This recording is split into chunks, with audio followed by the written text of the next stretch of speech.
Yo, yo, yo, yo, yo, yo, yo, yo, yo, yo, yo, yo. What's shaking, everybody?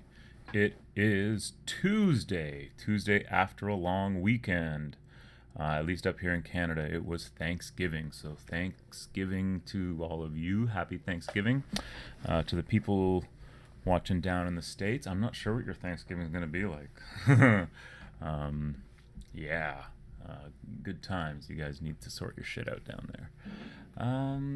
You can hear some clonking stuff going on outside because the construction never stops around here. That's one of the seasons we have here is construction season. So how is everybody doing? Good question. All right, so let's.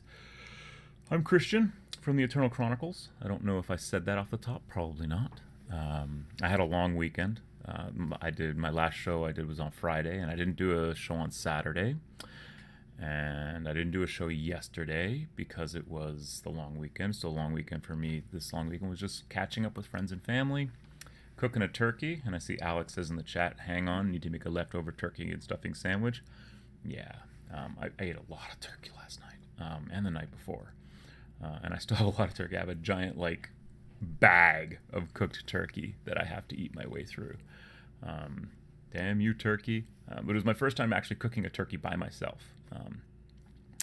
I've helped out with family doing it, and it's my grandmother's recipe, and I'm sure that it's not originally her recipe. I'm told that that is the French Canadian way of cooking a turkey, which is if you follow me on Instagram, you saw you just wrap it in bacon. And I don't know if that's the French Canadian way or if that's just the way. It's the way I've been taught how to do it, and it makes that skin good. And you make sure that your stuffing is well versed in bacon grease. And that's what I told my kid when we were cooking the turkey. So the best thing about cooking turkey is you cook like a pound of bacon in the morning, and you have bacon to eat all day while you're waiting to cook the turkey because you cook the bacon just for the fat because you need the bacon grease. I've never had a fried turkey, but I hear that's real big down in the States that you guys do turkey fries. I've seen the contraption lowering the turkey into the garbage pail of boiling oil. That's terrifying to me because I've seen them go wrong where it's it spills over and then you get grease fires, and then everyone loves a grease fire, right? So yeah, I didn't really do any hobby over the weekend either. I may have put a little bit of paint on a couple of guys. I may have done a little bit of dry brushing, just some random stuff. I did assemble one thing, but I left it all for you guys because, like I said, the weekend for me was friends and family. So catching up with friends on Saturday, and then Sunday, Monday was family. So yeah. So let's. Oh, and I guess we could talk about orcs. I was going to talk about orcs because it's ORKTOBER. I guess we could talk about orcs. I'm just looking over at what is on the ye old random slideshow here, and it's orcs. So this is Paul Bonner. So this is artwork. This artwork was probably in Here We Go. And previous to that, it may have been in a White Dwarf preview article for when leading up to this sort of stuff. But this is Paul Bonner stuff that he did for that project. Here's some amazing stuff. Again, I want to say this is Paul Bonner, but it might. No, it's Wayne England. It looks like this stuff. So these are some of the things that can happen. And here's an Adrian Smith. Beautiful piece from the same era. And I love those. I love the old banners and the glyphs and things like that. So when I get to sort of phase 2, because phase 1 is painting all these Rogue Trader era ones, like first generation Rogue Trader era orcs, and then phase 2 will be what we call 1.5, right, which is basically post battle manual, post vehicle manual, post Here We Go, post freebooters, and then this is a Mark Gibbons piece that's actually in the second edition Orc Codex. And that is a Snakebite Warboss on a Super Cyborg. And I'm super excited by that because I recently acquired a Super Cyborg. It's somewhere in the ether out there on its way to me. But yeah, I acquired a Super Cyborg fully intact with the rider. And some other stuff in that lot. It was one of those eBay lots that you see and you don't even question buying. I immediately put an offer in it, and the guy accepted it because I don't think he knew what he had. I checked the rest of his store, and he sells a lot of like knickknacks and stuff. Don't think he knew what he had. If he had pieced those things out, he probably could have got a lot more. But again, it's a lot of work, right? Maybe he just wants to get rid of it. And I'm sure he's happy with my $60. I don't want to say it, but you'll see when it comes in. I'm pretty excited because it was a pretty choice lot, and there was stuff in it that I wanted, needed, and it was intact and it was complete. Like there was nothing missing. So we'll get to that. But here are the plastic Space Orc boys, and I have some assembled that I got from Michael Logan over at Logan's Miniature Mart. Go over to Logan's Miniature Mart on Logan's Miniature Market on the old Facebook and check out his stuff. He hooked me up with some of those plastic ones, and now we're just switching back and forth between Rogue Trader era and second edition era orc art, but just beautiful stuff. And that's an Adrian Smith as well. They're fighting Eldar, and then this is definitely Rogue Trader. There was a whole series. Like, oh no, I can't. It bothers me that I can't remember the artist's name. And my copy of Rogue Trader is over on the couch. You can kind of see it like right here. If I could reach out and grab it, I would. But all my 40K books are sitting on the couch because I've been reading Rogue Trader books recently for relevant reasons, which will, as you can see, what I'm painting. And then what we're going to sort of get into in November, because in November I'm still going to be painting Rogue Trader. May not be orcs, but I'm still going to be painting Rogue Trader. It'll probably still be orcs. Let's be clear. But again, so speaking about my orcs and my plan, and there's a beautiful John Blanche. I don't know how to pronounce his last name. Everyone over here says John Blanche. Critchlow. I think Critchlow might be right. And then here's, is that a Paul Bonner or is that an Adrian? That's a Paul Bonner for sure. Yeah. And I like that battle wagon there. Oh, and this accompanies a great story about this is on the overleaf of a page that has lore about an orc boss basically getting ready to jump into the warp. And that artwork, I don't know what that's from, but there we go. It's more John Blanche. Okay, so enough of looking at random shots. Let's look at my overhead here. And you can see I got a bunch of stuff on the table because what I was doing, this is sort of left over from Friday. I think this has been sitting here. I was trying to figure out what it is, what I have. Zoom in here just a slight bit. Yeah, that's good. So I have like a squad of, this is my big mob. So this is 10 boys. It's actually 12 because I've got 2 extra in here. Then I've got 3 mobs of boys, 2 that have a knob that will lead them, and the 3rd knob is of course the commissar, because you can only have one extra knob outside of your retinue for your war boss. You can only have 1 knob per boy squad. So each of these squads, so these will be the 2 knobs that will lead my various boy squads. And then I've got a boy squad here with a las cannon, a boy squad here with a missile launcher, Johnny Boombox, and a boy squad up here with the heavy bolter. This is from the Space Orc Raiders box. I have another heavy weapon because I'm not sure what to do with this guy yet. If I get a few more random boys, I can make a 4th squad, which will then let me get a 4th knob, which is exciting. So that's what this guy may end up doing. And this is actually a 2nd edition bit up here, even though the artwork for it is in Here We Go. I don't think this particular bit came out until, I might be wrong. This bit might be pre-2nd edition. It may have been available with these guys. I had to cut this down to get it to fit, but it wouldn't have been with these guys. It would have been with armless guys, right? That's just a cool bit. It's actually a heavy stubber, but I might use it as an autocannon because autocannons are cool. And then in my big mob, who are basically the boys that are from the household that my clan boss is from, this guy being my war boss, and I've decided I'm sticking with him. He's a cool model. I'm going to put him on a slightly bigger base. I'm probably going to put him on a 32mm round base with some buildup on it, so he's kind of standing on like a pile of rubble, because I want to do a lot of rubble for these bases, and we'll get into that when we look at what's over here. But yeah, and then I have 2 plasma cannons for my big mob, which were given to him by his Imperial buddy, right? And then the other thing, this is the only real hobby thing I did over the weekend was I assembled this last night, yesterday. So this is a robot. Yep. So orcs can take robots because they loot them from the Imperium. And then they reprogram them with Orky programming. The backstory I've got for this is this robot is actually like the personal butler robot of my Inquisitor. So it's his like, it's his butler. I'm gonna paint him like a butler too. I don't know what that means. Put him in a tuxedo, put some tails on him or something. I don't know. I'll probably just paint him red because I like to paint red. But yeah, so he's basically the robot of this guy. But this guy is in my retinue because he's the advisor. So he's given the robot to the orcs, so the orcs think that they're running the robot. The orc thinks this mech boy who's got a whip and he just walks around whipping the robot. And the robot does what he wants anyways.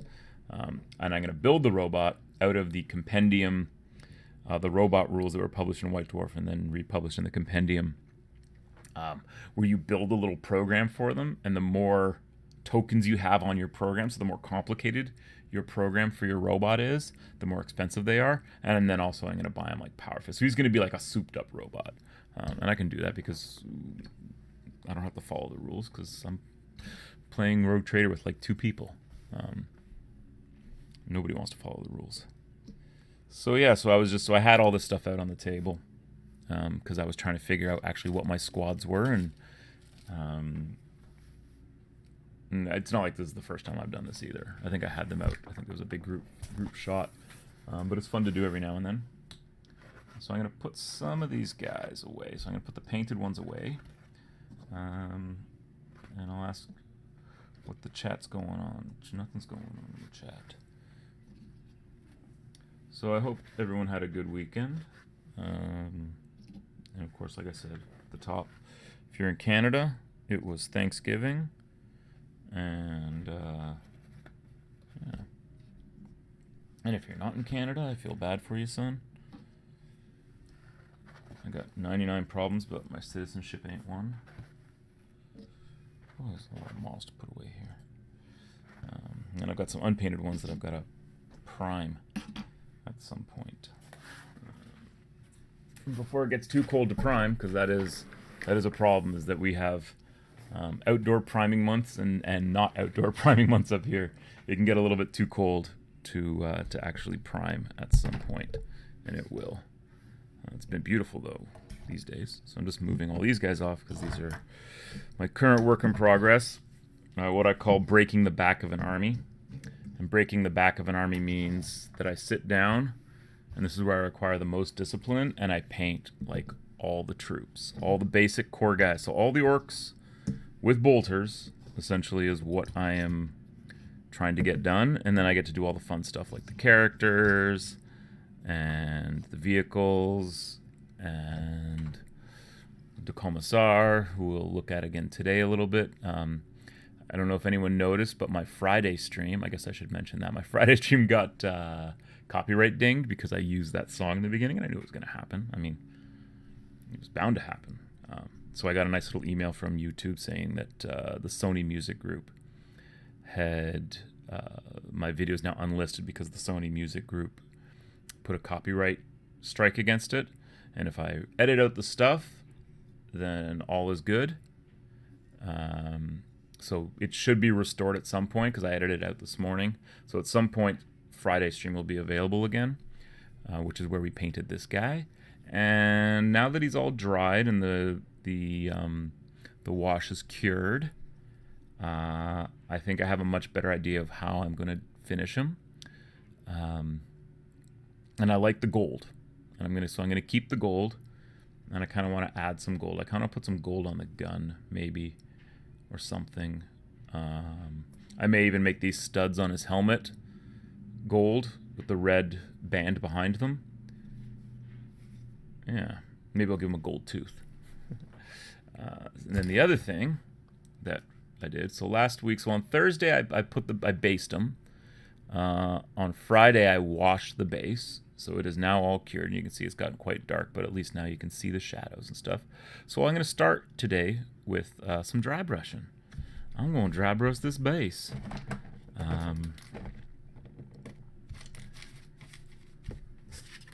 So we'll get out my white card here. And as I said, I was going to do it the same way I essentially did.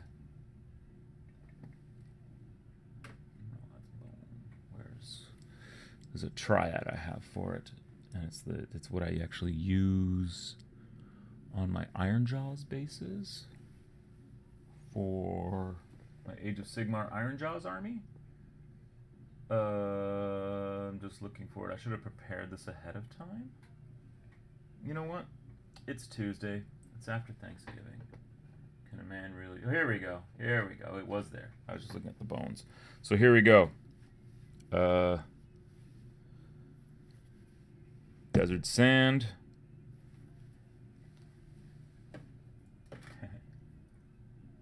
Aged bone. Aged bone. Desert stone. Alright, so I've got these two. I don't know whether the triads. I think there's one more that's I mean, at least it's the Beastie Boys, right? But now I'm going to get a copyright strike because someone on the other side of the glass is listening to the Beastie Boys. I can't win. So let's go with the Desert Stone first because it's a little bit darker. And I'll just pour some out here. All right, so am I going to get a copyright strike for this, you think?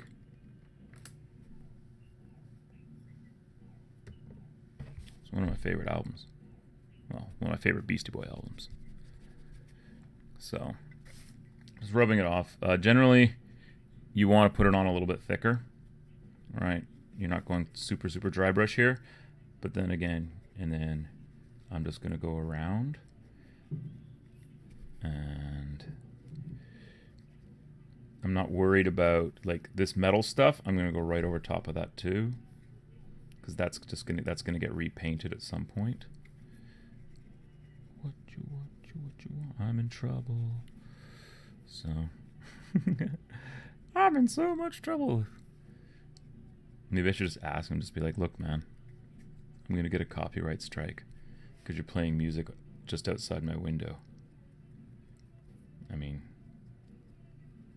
it's kind of disrespectful though, isn't it? Like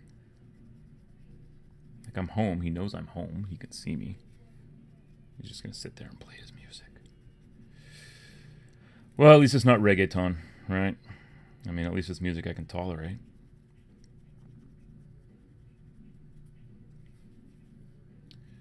So, and you can see I'm just gently going over, and this is lightening up all the little cracks and things.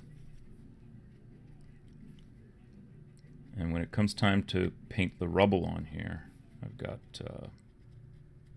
I'm going to use, I'll use a little bit of wash, a little bit of primer, and then a little bit of wash, and then I've got some pigments, some dry pigments powders that I used on my Iron Hands army for Horus Heresy.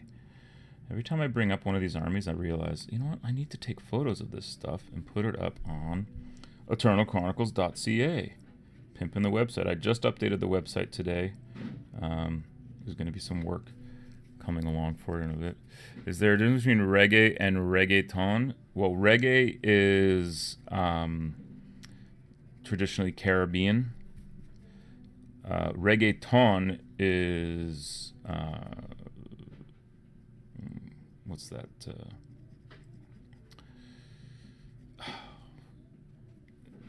Puerto Rico.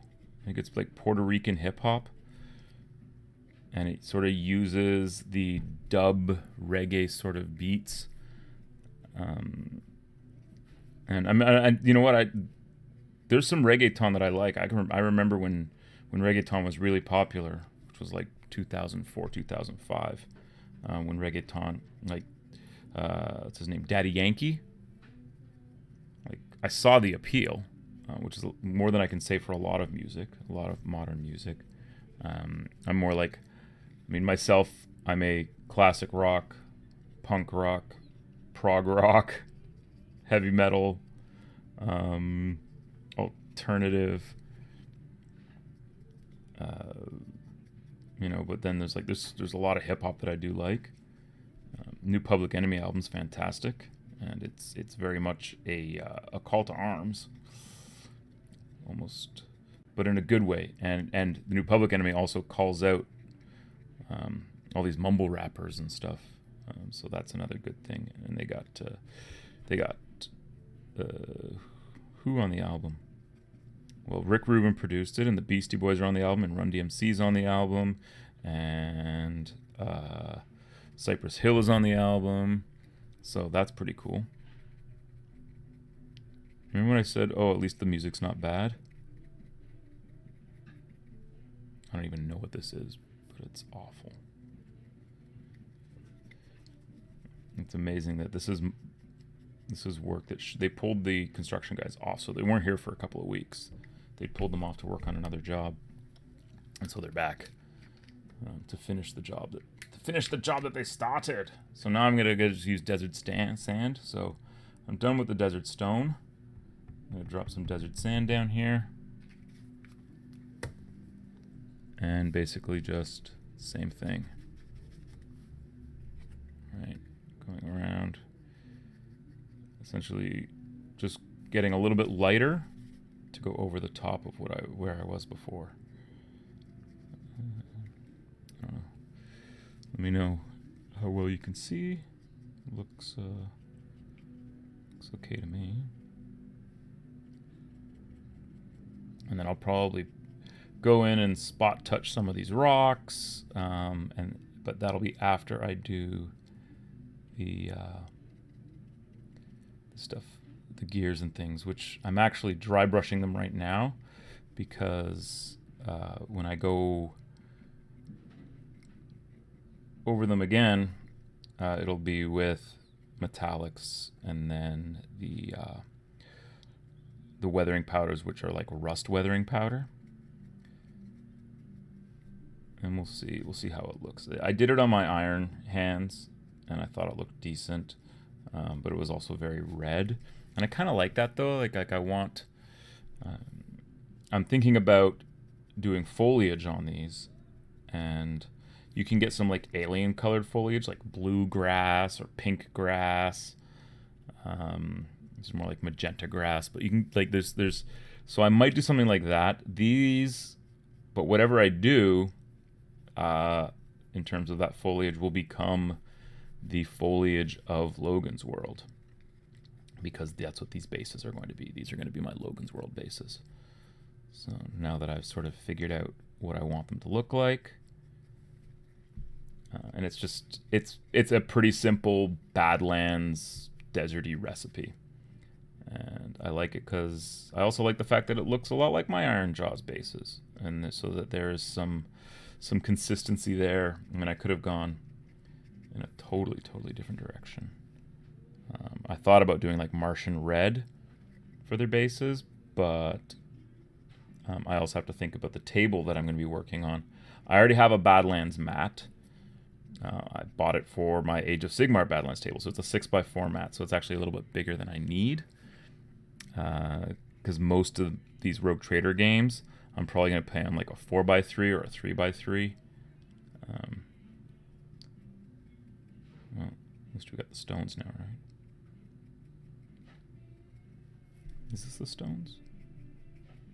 What if it wasn't the Rolling Stones and I thought it was the Rolling Stones? How embarrassing for me, eh? You know what's probably really funny is you guys probably can't even hear the music, so all you're hearing is me talking about random songs.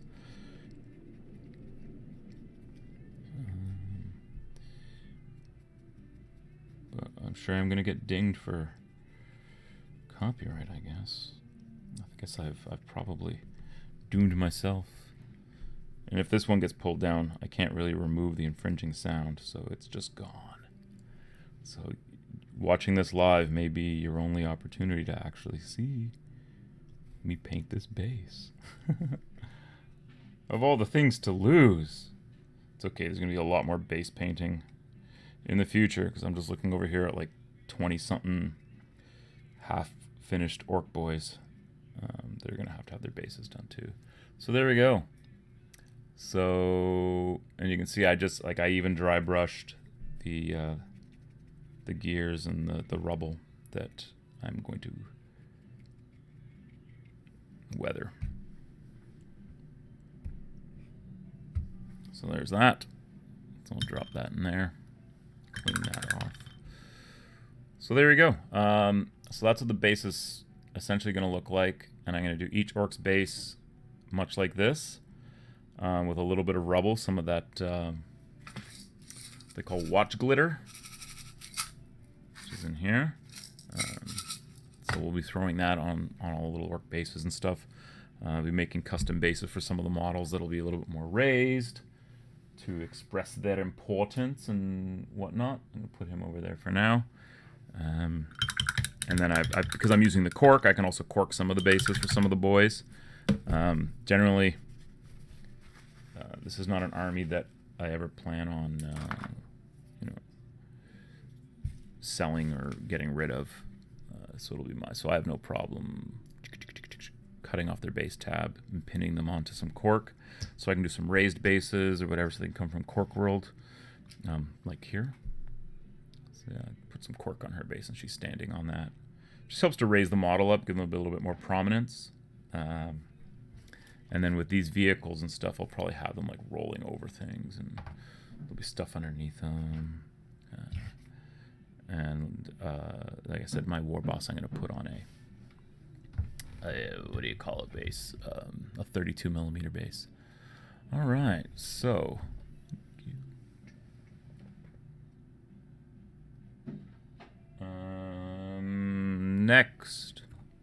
next, let's work on Der Kommissar. So let's open up which has been sealed since Friday, and hopefully my wet palette is still a wet palette. Close enough. So I'm probably just going to go back and try and finish up that black, and then I'll do the red. I might actually do the metals first.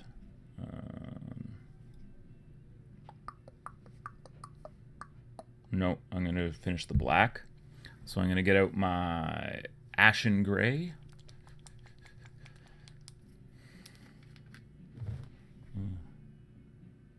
Little Credence. Left a good job in the city. Left a good job in the city. You didn't see that. Oh well.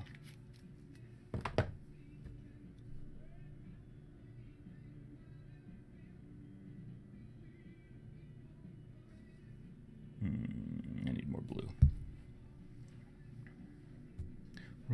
Let's see. Rolling. Yeah. Rolling on the river.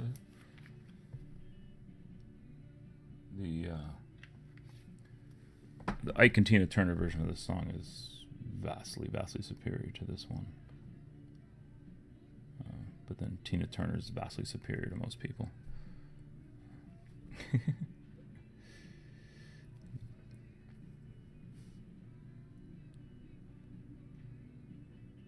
Who runs Bartertown? Tina Turner runs Bartertown.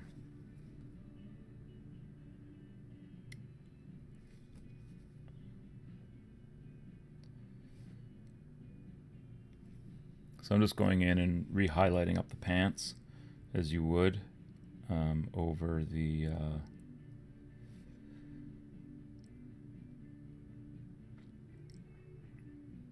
sort of dirty wash that I gave it earlier last week.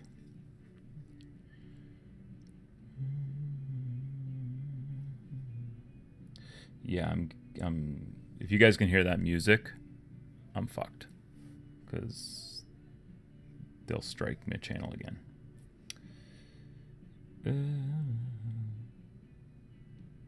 What can you do, right? Go out and yell at the construction guys. That's what I'll do.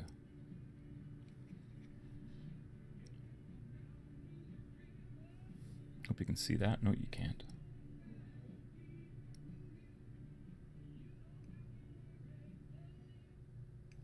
Hey, you turned it off. All right. So this part's okay. So I'm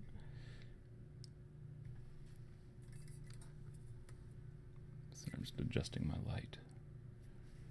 I realize I'm painting in the light, which is not necessarily painting where the viewer needs to see me painting. And yes, I'm painting with one of the official Citadel painting handles. Never really used painting handles before. I still don't really use them. I'll use them now, because I got a bunch, and they're pretty useful. I don't know. I think they might be good for streaming on, for you guys, because it allows me to hold it down here as opposed to holding it by the handle, or by the base, I mean.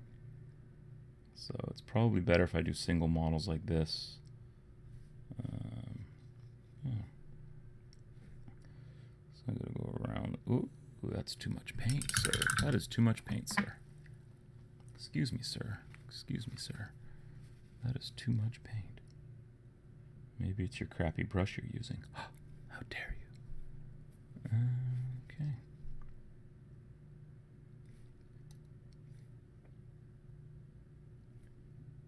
All right then.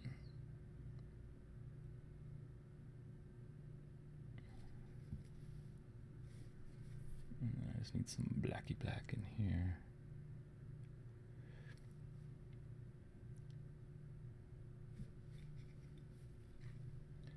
Left a good job in the city, working for the man. I thought about putting like another shoulder pad over this. That might actually a little bit more armored up. I think those golden shoulder pads.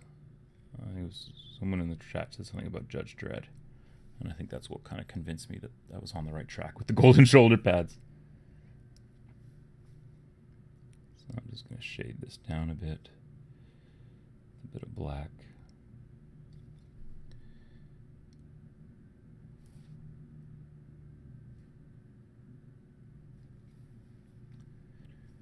There we go.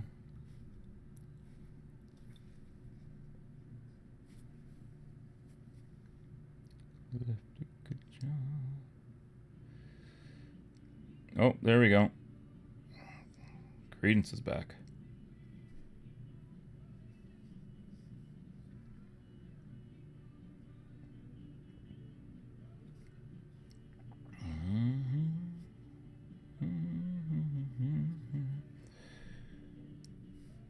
So I'm just essentially blending. Black is such a strong pigment, you need so little of it.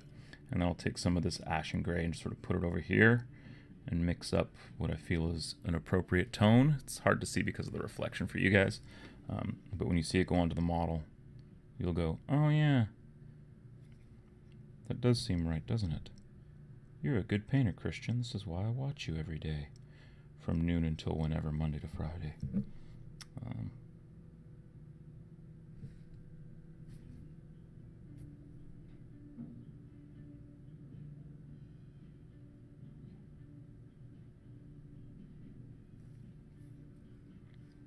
This is more Credence.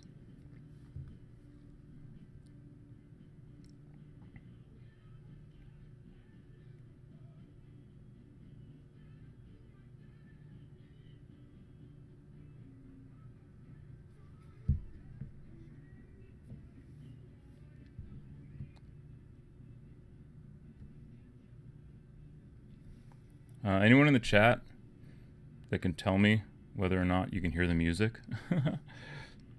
Because this stream may be moot if this is the case.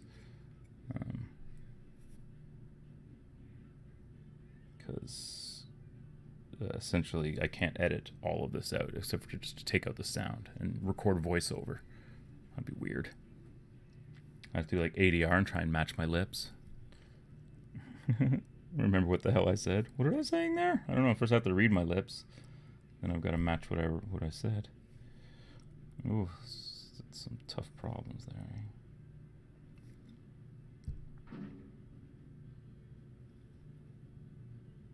There we go.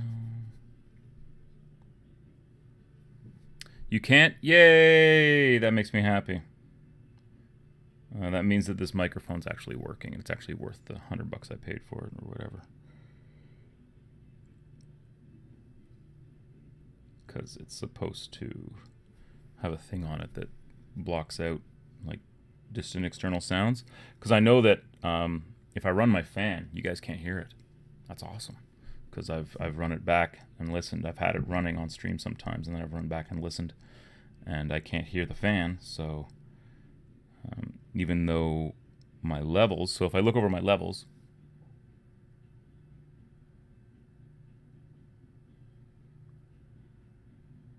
yeah, so without me saying anything, it's like at like between -55 and -60 decibels. Like they're moving a bit, so it is picking it up, but obviously it's not coming through to you guys. Although maybe someone else can hear it. Who knows?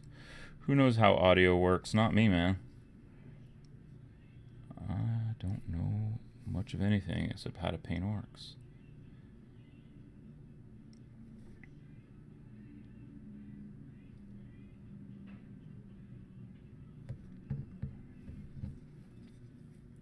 Born on a bayou. Oh, is it a copyright strike if I sing it? Born on a bayou. Oh, you guys can't even see that. I am just adding a little bit of highlight to his back here.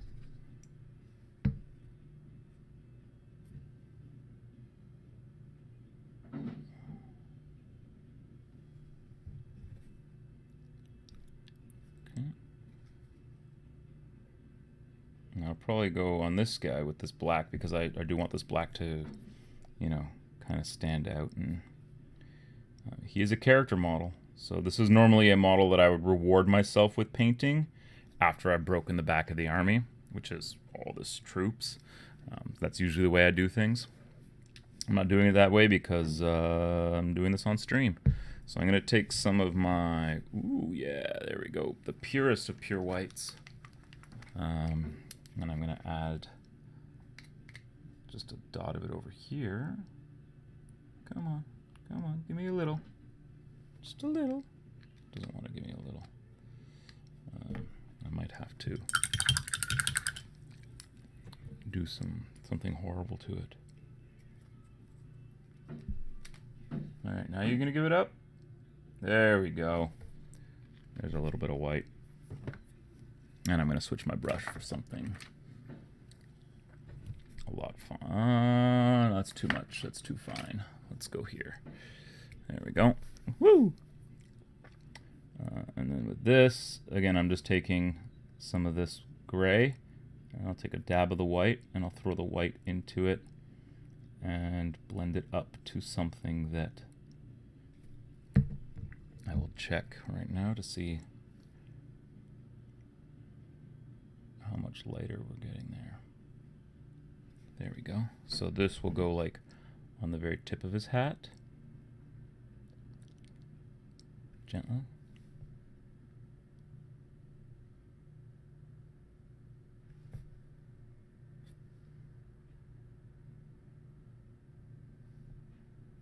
That might actually even be a little bit too much.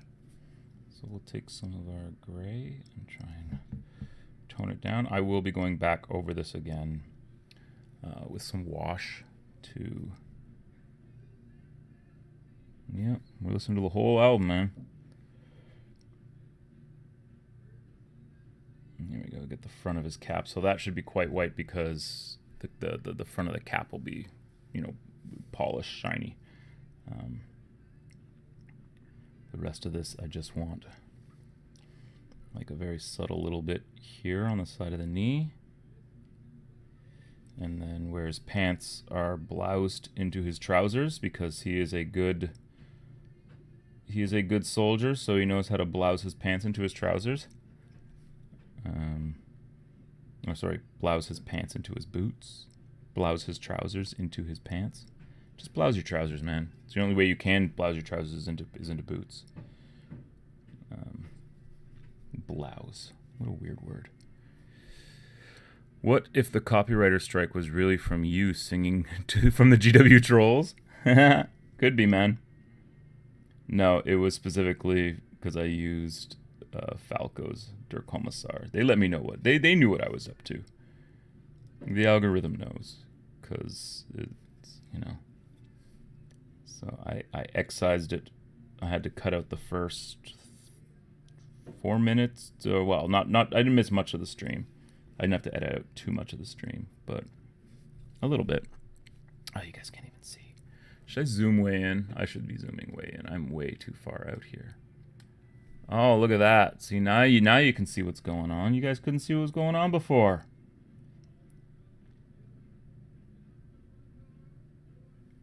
Can't see me mixing, but that's fine.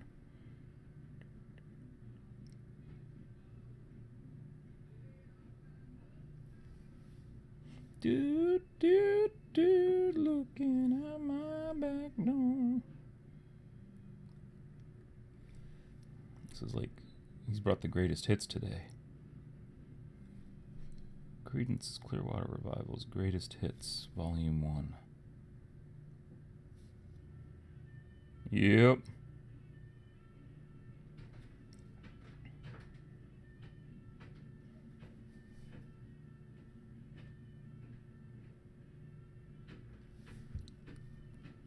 There's a place up ahead where I'm going, just as fast as my feet can fly. Well, now I'm going to get a copyright strike because I'm singing it.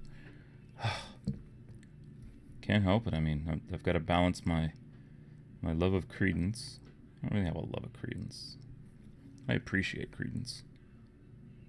I don't think I've ever bought a Creedence album. No. I'm not that kind of Creedence fan.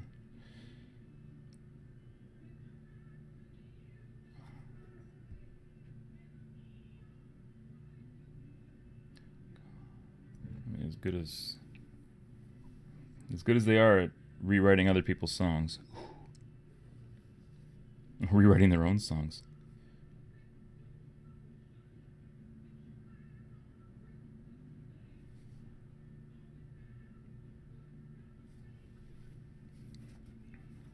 Well, now you guys can't even see what I'm...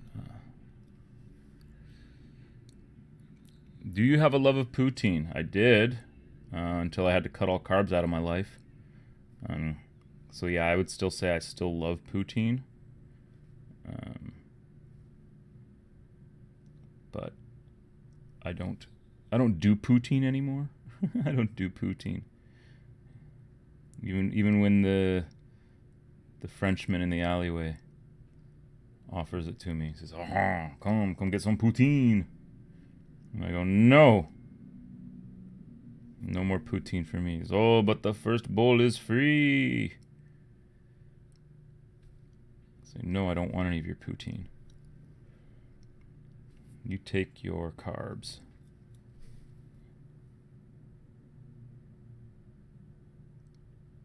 That was sort of one of my things this weekend, was that I cooked a turkey, but normally I would have gravy and parsnips and potatoes, and those are all things I can't eat now. I will say that I did smear a little bit of gravy on the turkey leg that I ate Sunday night. It had to be done because I had to test the gravy, right? That's what had to happen. Someone had to check to make sure that the gravy was good. I had to take one for the team. So that kind of happened. But the turkey was good. And I think, like I said, it was my first time cooking it on my own because my family are not around right now, at least the family that could cook. I took some over to my grandfather so that he could have some, considering it's our grandmother's old family recipe. And I did a FaceTime with my mom so that she could help me get it all prepared and walk me through it. So now I can cook a turkey by myself. That's not something I was confident in my ability to do on Saturday. But then on Sunday, oh, now I'm just a turkey master. Y'all better bow down and recognize turkey masters in town. All right. So you can see here, let me put him down here. I'm going to go back over this black now. Again. Ding. With the... Gotta find it. Where's it hiding? There we are. Keep hitting the light with my paintbrush. So that's what you get in the dings there. That's what I'll get the copyright strikes for, is for all those dings. For all that cowbell.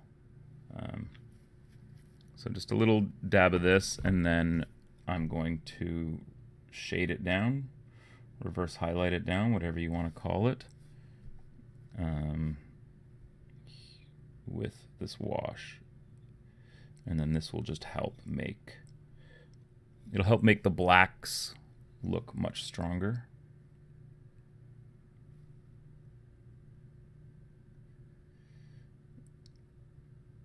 And then it'll help me sort of...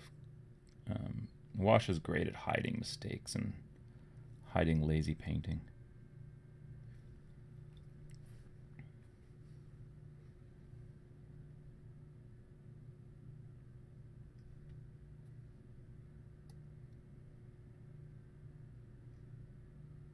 You say, well, why are you using wash and not paint? Well, I could, but I kind of want to keep it...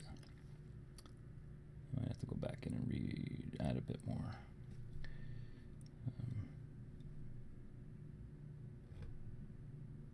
But again, the wash will sit relatively where I need it to sit, doing it this way. And it's just going to help make this black look less gray at the end of the day. That black will look less gray at the end of the day. And then I find like places up here where I go, oh, I didn't even paint there. And I go, oh, do I really want to paint up inside there? And then, what color will the books be ultimately? What books? This guy ain't got no books. This guy needs a book. I'm trying to think of what book bit I have. I know I've got tons of book bits. He needs a book. I don't even know what this is supposed to be on the back here. Because I can see he's got an axe and a strap. And then some straps holding these brass knuckles. And then there's this little like square thing on the back here. You can't really see it. This little thing on the back right here where the square is. I don't really know what that is, so I can essentially make that whatever I want it to be. I could glue a book there. What color will the boots be? Well, they should be like shiny black jack boots, but like it should be like patent leather, like they've been polished to a high shine, and they should be black. So, but maybe I'll do them leather. Like I might do them brown. I don't know. I don't want I would like to break up the black a little bit is all I'm thinking. That's why I was kind of like not black, right? But then again, it would probably be appropriate. But then again, you know what? He's an orc. He's got to get something wrong, right? So maybe he gets the boots wrong. Maybe he's a paratrooper. I'll give him paratrooper boots. Oh, you know what? Hey, yes, it is Tyler. It is time to watch me paint black. That's what happens when the commissar's in town, though, you know? Yeah, Tyler was complaining that watching me paint Escher was basically just watching me paint black for a week. And I'm not going to really argue with him. But I'm almost done this black anyways. I'm just trying to shade some of this down.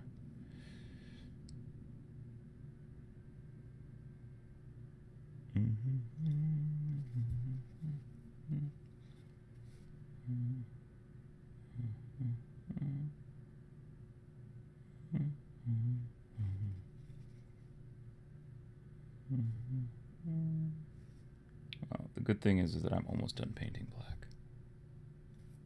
For now.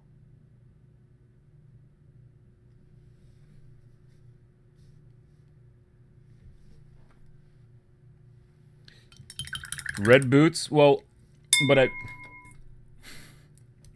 I do them like cherry docks, right? Like Dr. Martens. I do them like cherry Dr. Martens, like paratrooper boots or something. So they'd be like a maroon.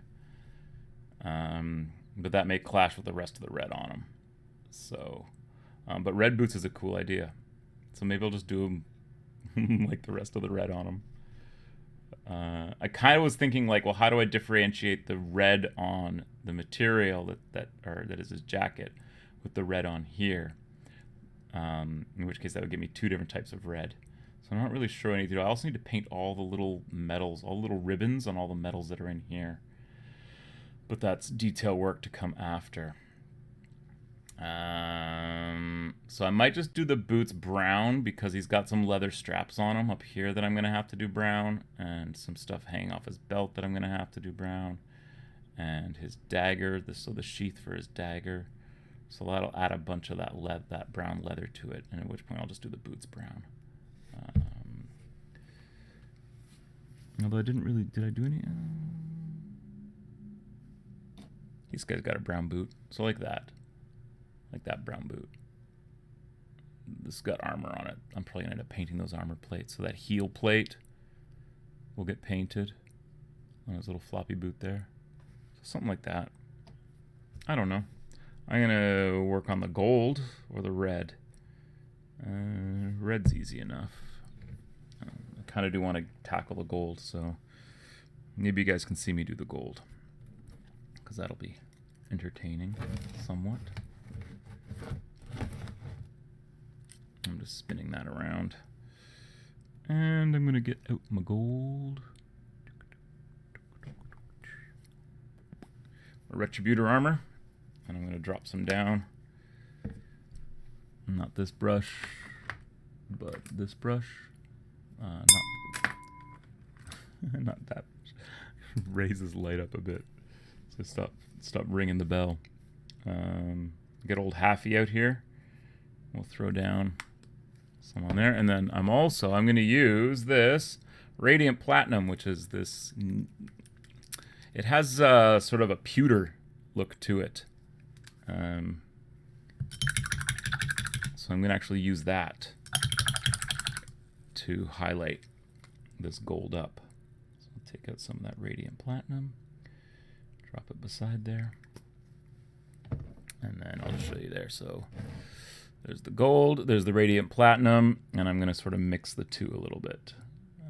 First starting with mostly gold and dabbing in a bit of the platinum. It's a lot of it. Let's try a bit more gold. All right. And then I'm just going to start on. So I think I gotta zoom out just a bit. I think I'm a little bit too zoomed in. Red boots. He'll certainly be faster. He'll be faster with red boots for sure. There we go.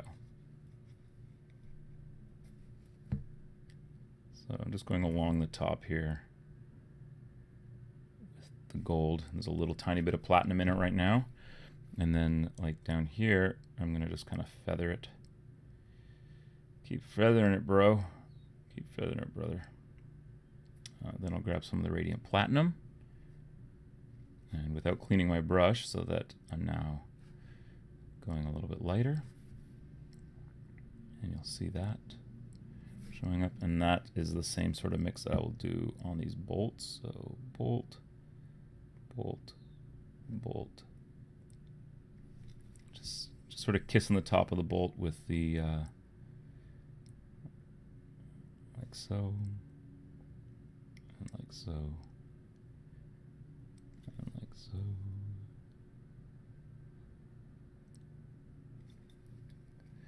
And then some more of the gold, which I will use. Let's see. We'll start here and just sort of go up and over, putting it on fairly thick. Well, not thick, but like wide. I'm going all the way up to where it bends up to the guard. I'm just kind of filling in gently, gently, because the one thing about this gold is that it does provide amazing coverage. So There we go. And now we'll do the other side. So a little bit of gold, a little bit of platinum. Like so. And then down the front. Like so. And then we'll do this bolt. This bolt. Bolt. Bolt. Bolt. And these two bolts here. And then from here on over.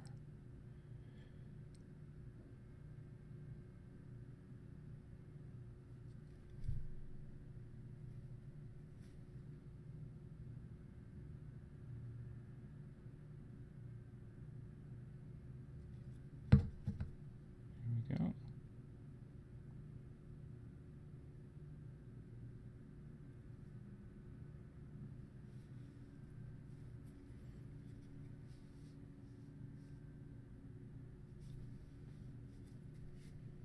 Okay, now a bunch more radiant platinum, but mixing it into the gold, and then it's just across the tippies, the tippy tops here, to the tippy top, and then like here, and then like here. Trying to provide that like natural reflective thing, and then I'm going to get some more of that, and I'm going to do the bolts again because they do need to stand out. And I might even give the bolts another little wash right over top, so that they really stand out. Well, they look pretty good, and those shoulders look pretty good. I'm pretty happy with how those shoulder pads came out.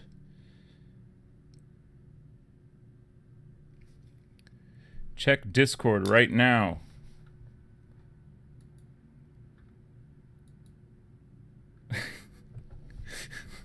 Why, Alex? Why? Is that it? That's what you wanted me to see? I can't even screenshot. Oh, I could. Oh. Yeah, I'm not going to complain about that. What are you doing to me, Alex? You're hilarious. That was clearly important. That was clearly, I had to stop everything I was doing and go and look at that. And of course, people who don't know will never know, because I'm not going to say what it was. It was juvenile at the very least. We'll just leave it at that. But in a good way. So I'm just kind of going under here to provide like some, like to pick out this corner stuff. And I think I lost track of which bolt I was doing, so I'm just going to like bolt them all again.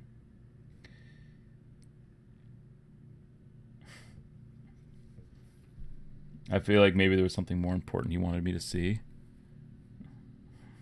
Oh, you just wanted to see if I would. Hey man, you put that many, you put 3 exclamation marks after that. I almost think like maybe it's an emergency. Like maybe something happened to somebody or something, right? But nope, it was just childishness, which I appreciate. Greatly appreciate. I want his metals to really stand out, so his little iron cross here, which I'm doing gold, so it's a golden cross. It's a golden iron cross. And then his belt buckle here with the axes on it.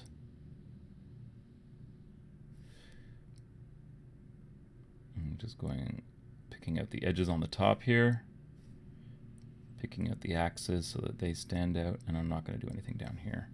And that was kneecaps. So again, this is more gold than that platinum.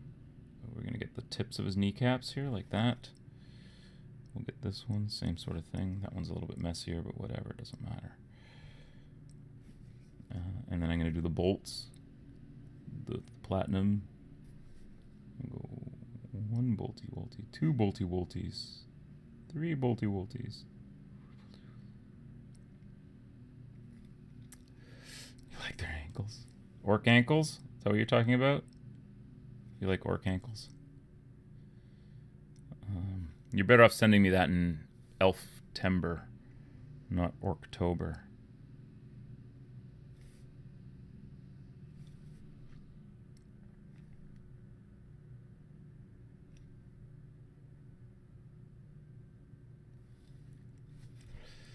All right.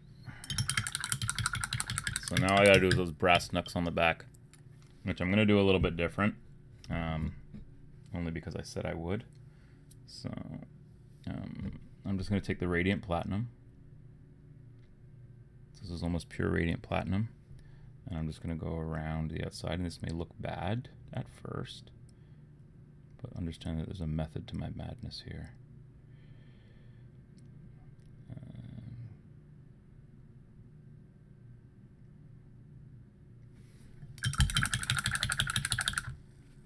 So, quite different there. And then I'm going to take some Agrax Earthshade, and I'm going to use it as a glaze. Kinda. I'm just going to take it, and because I want these brass knucks to look like they were made from a different material than his shoulder pads and knee pads. So, in which case, I have to paint. I have to finish them different. Finish the paint job on them different. Whoops. There we go. So you'll see when that dries, it will be different enough. The rest of them is quite gold. The only thing I have to finish on the gold are the studs across here, which I'm going to do once I put some of this red down. So I'm going to get my red. The paint's just vanishing now.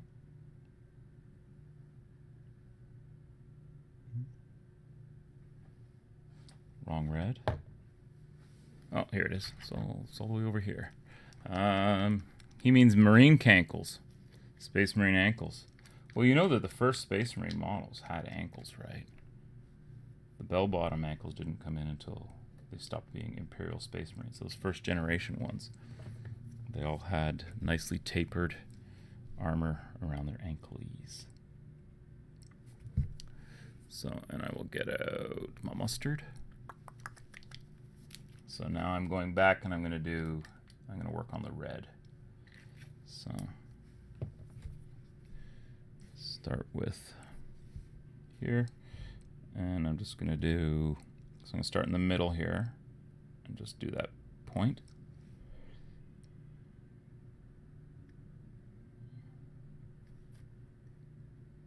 Tiny bit of that yellow, and just do there.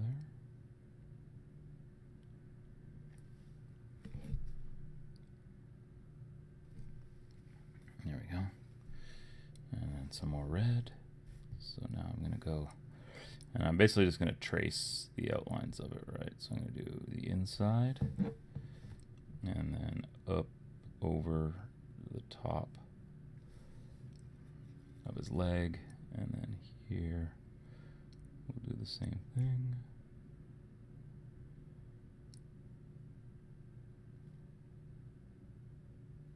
Just to give it some depth and, you know, paint it, right? Just paint it, that's all I'm doing. So, heavy intercessor meta incorporated. So what's this thing I saw in Warhammer Community about Meta Watch? That's like they're like competitive, like we want to cater to the competitive gamer. We release a version of 40K which has the potential to be the greatest narrative version of the game. And then we launch Meta Watch for all those hardcore tournament players to meta their lists, right? I think someone said it earlier today on Discord. If you got to win 40K that bad, if winning at 40K is that important to who you are as a person, I don't know. Should play video games? I don't know. Did you see what they did to Centurions? I mean, the fat suits. Everybody likes fat suits.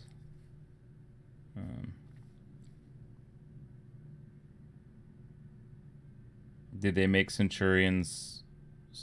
Like, did they find a skid of Centurions in a warehouse in China, and we're like, make Centurions good again, make Centurions great again, so we can sell Centurions. What does Alex said? Did they give them another wound like everything else? Probably. Well, everything else got another wound. So I know that Terminators and basic tactical Marines. So all your old school Marines now got 2 wounds, which is. But don't most guns in new 40k do 2 wounds anyways? The secret is to have 3 wounds. Because 3 wounds, it will take twice as many shots to kill something with 3 wounds as it does to kill something with 2 wounds, right?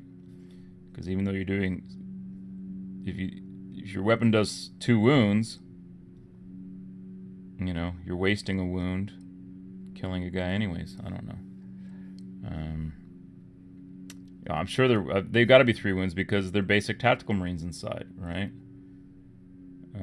And they were 2 before, so if everyone got an extra wound, they kind of got to give Centurions an extra wound. Right?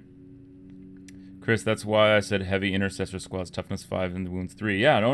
Those heavy intercessor squads, like, I mean, talk about releasing a kit that everyone wants to buy. It's almost as if that was the plan. Right? Get everyone to buy intercessors to replace other tactical Marines.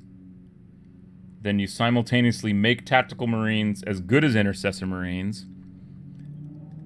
Wounds-wise, I guess, not attacks-wise or whatever else-wise, but, like, you make them viable again, while at the same time introducing something that makes the regular intercessors seem pale in comparison.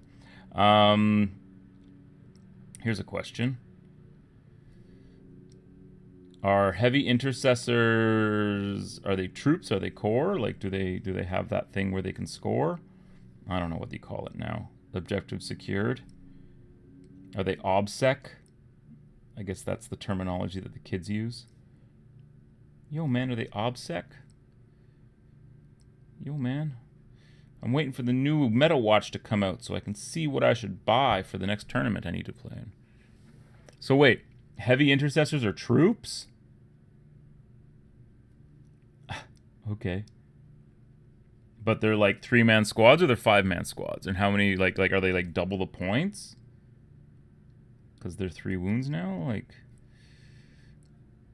I guess, I was waiting for, I called Lorand out.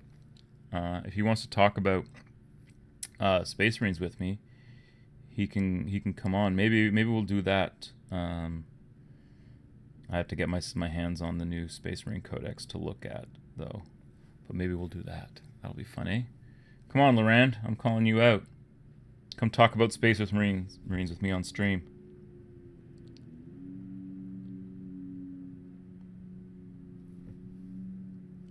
There we go. And then, so now I'm going back over what I did before, and I'm adding in some of this yellow, and that's way too much yellow. Yeah, I can fix that. We can fix that. We can just red that down. Now they're mowing the lawn out there. What a day, what a day, what a day. Can you guys hear the lawnmower? The lawnmower man? You guys remember the lawnmower man? Meanwhile, OG scouts are now elites. What? So they made scouts elites. Because scouts used to be elite. Wait. Scouts were elite in the 3rd edition codex, I want to say? I don't think they made scouts troops until, like, for the longest time, the only thing that Space Marines had as troops were tactical squads. Like, nothing else was troops. 2nd edition, scouts were certainly, at the very least, they were elites. So they've gone back to being elites, but all the Primaris and all your tactical squads. So, do Space Marine chapters no longer raise scout companies? Like, what's a Primaris scout? Because it's not Phobos armor, right? Yeah, Space Wolf Scouts were elites, but Space Wolf Scouts are also way better than everyone else's scouts, right? Space Wolf Scouts were actually like veterans. Because weren't Space Wolf Scouts like pulled from like guys who weren't quite Grey Hunters or weren't quite Wolf Guard, but were like better than Grey Hunters, but weren't going to be Long Fangs or whatever, like Lawnmower Man. Yeah, man. So yeah. So when we're, I'm sure Space Marine Scouts, or at the very least they're fast attack. I don't think they were always, they haven't been they weren't troops until, I want to say the 4th edition Codex. 4th or 5th edition Codex is when they made Space Marine Scouts troops. And I could be wrong there too. If only I had some way of finding out that didn't involve me standing up and going to a bookshelf and pulling codexes down.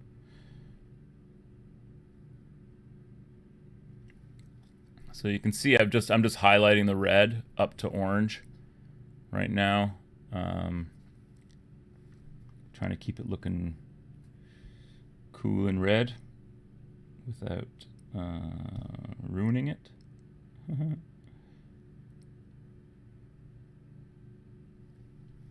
Let's see what we got going on here, and then I'm gonna do the claw. The claw. All right, claw. It's you and me now. So I added like extra of the Secret Wars wash and then let it sit so that the gravity would pull it all down. So you can see how it gets darker the further away from the top we get. So, sorry, I'm just gonna do a quick tidy up here and get some more of this red paint because it's starting to get diluted with yellow paint. So we'll have some more of that, please. Thank you very much. This is just red. So this is just my rust red, which is one of my favorite reds to paint with now. And there's a real, it's funny that there's actually Windows Defender summary. Well, thank you for letting me know about the fact that my virus protection software appears to be working. Hey, gotta go, but after dark chat show for idea, the decline and fall of Space Wolf Empire. That's a good one. We will definitely have to touch on that. We need Mazwaga hats, make Space Wolves great again, which generally involves like removing all of the horrible wolfy ice weapons, the murder fang of the murder. You know, the second edition Space Wolf Codex is a fantastic book, and it's got some really cool ideas in it, and there's some neat little tropes, and it gives you just enough space Viking and wolf theme that it doesn't feel ridiculous. But the way with all progression goes, eventually the ridiculousness will creep in, which is what happened around 4th or 5th edition for the Space Wolves, when they started adding riding wolves and then like ice guns and the giant wolf head flying thing. Anyways, that is something that we can definitely talk about, Alex. Sorry, I'm just painting off screen now. Good thing none of these shows count, right? So I'm just going around and adding red back over top of places that should be red, because I want to get this red done. And then so yeah, I was saying is that there's a real like consistency of theme between these guys and my Iron Jaws, which is typical of how I tend to paint. I tend to glom onto something and then paint like that for a bunch of different things, right? So, I mean, obviously the connective tissue here is that they're both orcs, and they're both employing red heavily into their paint scheme. At least this guy is, because he's de commissar, but even my regular boys. And I decided once I split those, so when at the beginning of the show, beginning of the stream, where I had them all separated out, I'm going to do, they're all right now like Panzer Gray for their suits, but I think what I'll do is that for the 3 little smaller squads, I'll pick like some weird camouflage for them and change their paint scheme so that it helps me to know like which models go in which squads, because it doesn't really matter, but I like to plan out my mix. It doesn't really matter as long as it's like, okay, I need 4 boys before I can take a heavy weapon, but I want to be like, no, these 4 boys are from this house, and that'll be in the glyphs and stuff that I put on the models, as well as their camouflage, their orc camouflage. So, all right. So where are we at? It's 20 after 1. So I'll tell you what I'm going to do is I'm going to finish painting this claw, and then I'm probably going to call it a day, because I've got to go. It's actually a pretty nice day outside. At least it was when I left it. So I want to go for a little hike before I go pick up my kid from school. So, yeah. And I'll just hike over to a ravine. And it's one thing about living in Toronto. I lived in the city most of my life. Born here and raised here mostly. So I grew up in ravines. Like, my grandparents, when I was a kid, their house backed onto the Don Valley, which is a fairly substantial ravine in the city. Where I live now, I've got the Mount Pleasant ravine over here, and then I've got I don't even know what it's called. There's like a trail that goes through a park, goes through goes by Casa Loma and Spadina House, and so maybe that's what I'll do. I'll just walk over to Spadina House. It's like 6 acres of like a 19th century estate in the middle of the city, and they've got like orchards there, they've got gardens, they've got these big lawns, they've got these huge old trees. It's just a nice place to go and relax and draw your spiritual energy out of the woods, because I'm a new age hippie, I guess. I don't know what I believe. And I'm painting off screen again. So at this point, the show's starting to fall apart. I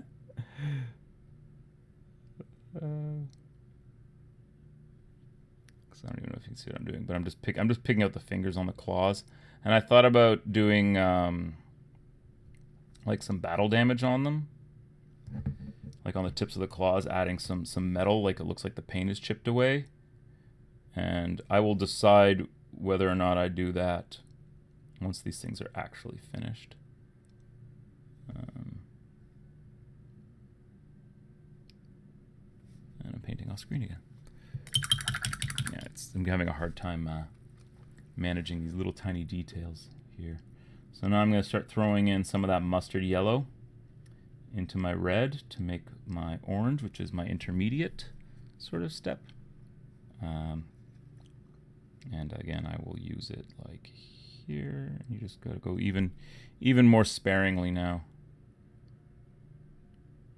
Right. You just want to catch the good transition, where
You won't get me, I'm part of the union. You won't get me, I'm part of the union. You won't get me, I'm part of the union. Till the day I die. Till the day I die. That's the Strawbs. That song's from like 1977 or something. I don't know why it suddenly popped into my head, but it did. Normally when I paint, I listen to music. When I'm painting on stream, I obviously can't listen to music unless the construction guys outside are playing it. Then I get to listen to their music, which may or may not get me another copyright strike. But yeah, normally when I paint, I tend to listen to music, and I'll do a music show one day. I got to figure out how you can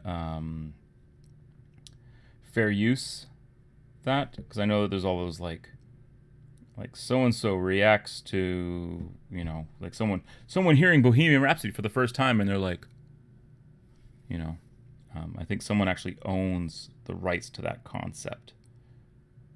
Some YouTuber guys that started to do the like kids react to, and then other people react to, and then they basically said, if you do reaction videos, we own a piece of that because it's our concept. And I think YouTube agreed with them because everybody wants to get their beat quick, right? So they probably had to figure out who will deal with the record companies on the rights to these songs. And then therefore these guys say, well, we deal with that so that you can do it, but we own it, or we own a piece of it, or whatever. Who knows? Who knows how the universe works? Clearly not me. I'm just saying I'd like to be able to listen to music while I paint. And I'd like to be able to talk to you guys about the music that I listen to while I paint. Because probably we have a lot of overlap in musical tastes. I don't know. Y'all might be into reggaeton. What do I know? I don't know why I pick on reggaeton. I guess it's just one of those things that I would assume that if I heard it out in the wild, that it would piss me off. My kid and I have a funny game that we play where we give our cars thumbs up or thumbs down depending on the music that they're playing. If someone drives by and they're rocking some awful music, and generally people when they drive by, people who drive around with their windows open and their stereos blaring, 99% of the time, nobody wants to hear their shitty music, right? There might be the occasional time, I think we were walking, there's a guy on a motorcycle, and so he had like an external speaker set up, and he was playing Supertramp. And I was like, oh, well, this guy gets a thumbs up because he's playing Supertramp.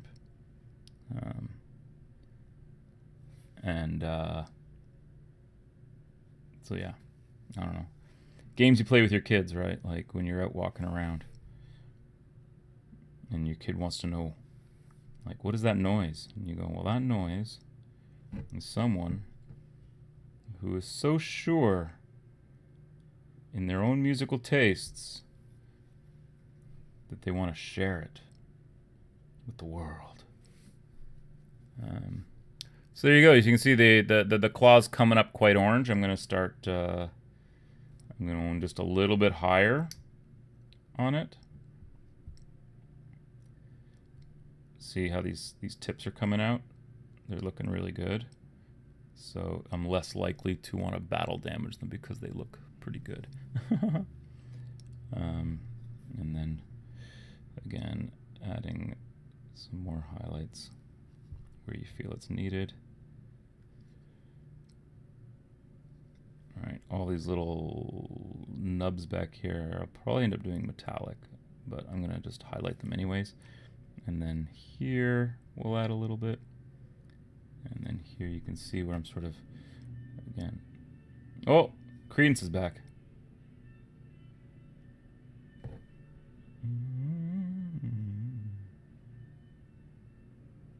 All right, so there's the claw.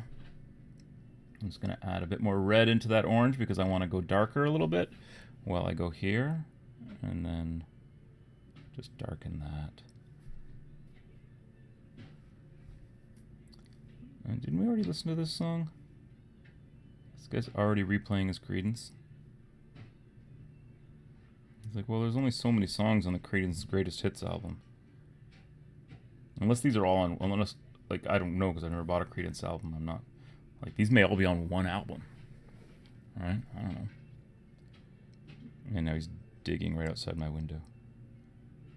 Dig, dig, dig. Listen to Creedence. Dig, dig, dig. What a day. There we go. Alright. Big red quaw. The quaw! I'm just going to just help shade it down a bit and add a bit more definition underneath here because it's still a little red. Yeah. So there we go. There's the claw. The only thing that I would do now is, so these studs here all need to be either gold or silver. So that red underneath there will look proper, because right now it's not going to look proper while those studs are there and not painted. And I'm just adding, again, just highlighting at the bottom to help these parts stand out more. I'm going to grab some more yellow. A bit more yellow.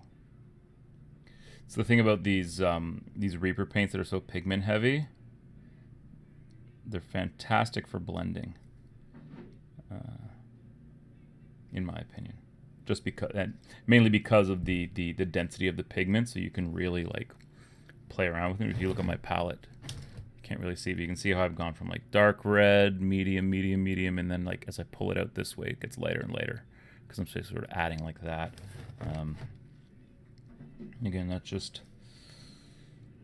You know, and then they just kind of eyeball like, where do you think it should go? I don't know, somewhere on the model to make it stand out. All right, you're trying to delineate things. Is delineate the right word? Sure. Does it matter if it's the wrong word? No. Yeah. Most of language is. Like, most of communication is assumed anyways, right? Like, we just assume what the other person's talking about. It's like, what is it? 65% of all statistics are made up on the spot? That's what I say.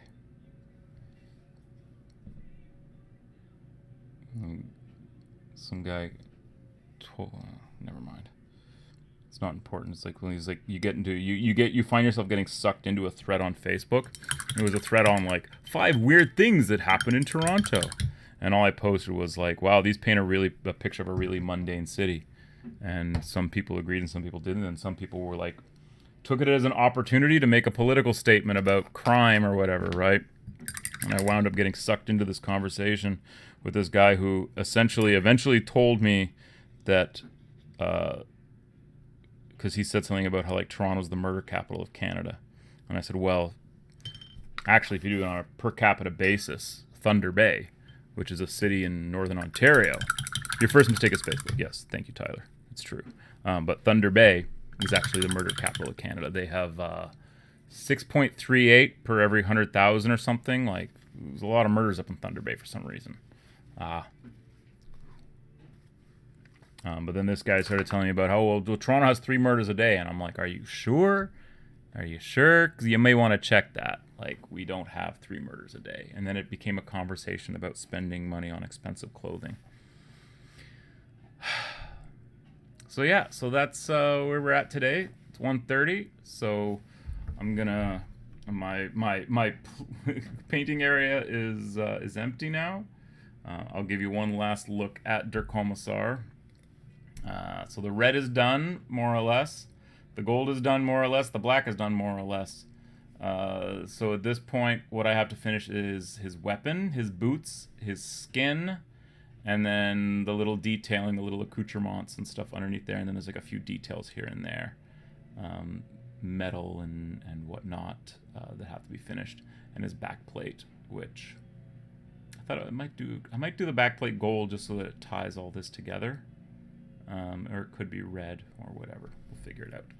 We'll figure that out on Mañana's show. That's tomorrow for you people who don't speak Spanish as fluently as I do, which is not at all.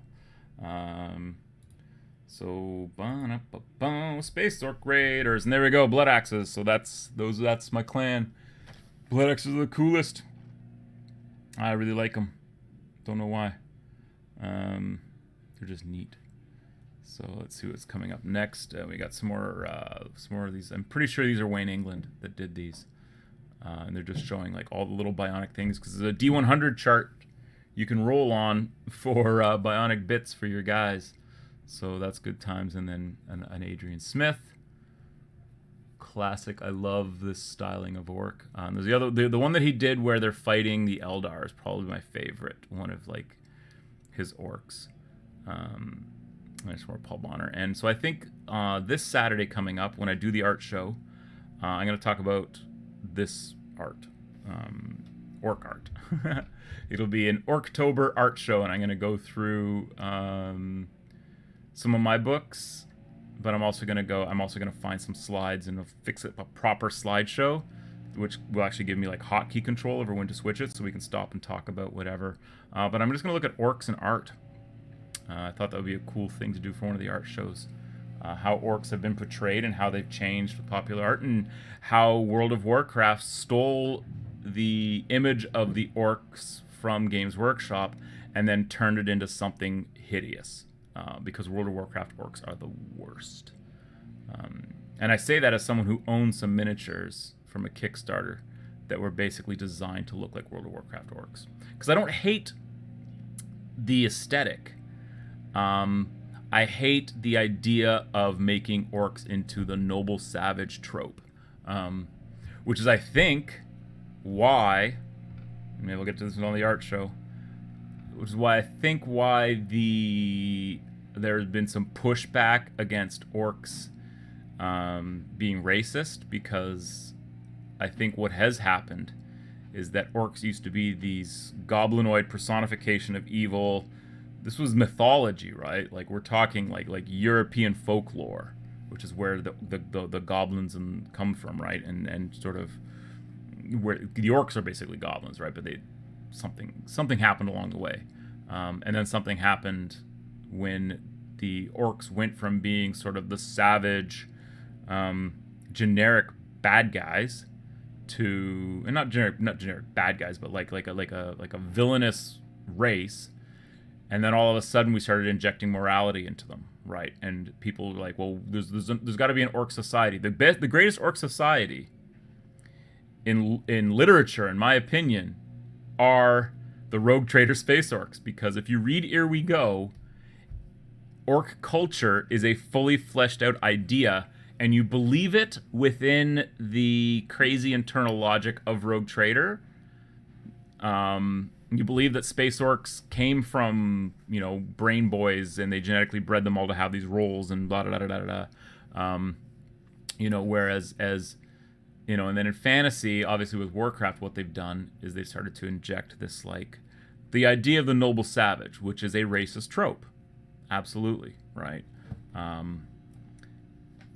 So when you start putting that onto the orcs, which you shouldn't do, because they're not the noble savages, they're just savages, right? I think that's why you're seeing what's going on with Dungeons and Dragons right now. You're seeing some pushback on the orcs, and I read some stuff that made me just go,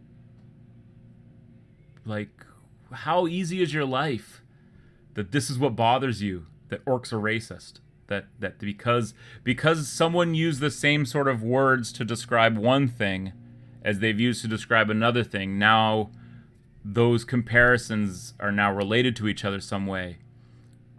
I don't get it. So maybe I'll go into it a bit more, get myself in trouble, get myself canceled. You can't cancel what was never to begin with. Anyways, so I'm gonna sign out now, and I hope you guys have enjoyed whatever it is that I've done here, and I will catch you all on the flippity flop tomorrow. Same orc time, same orc channel. Until then, I'm Christian from the Eternal Chronicles.ca. I did update the website a little bit today. in case you want to go check out the website.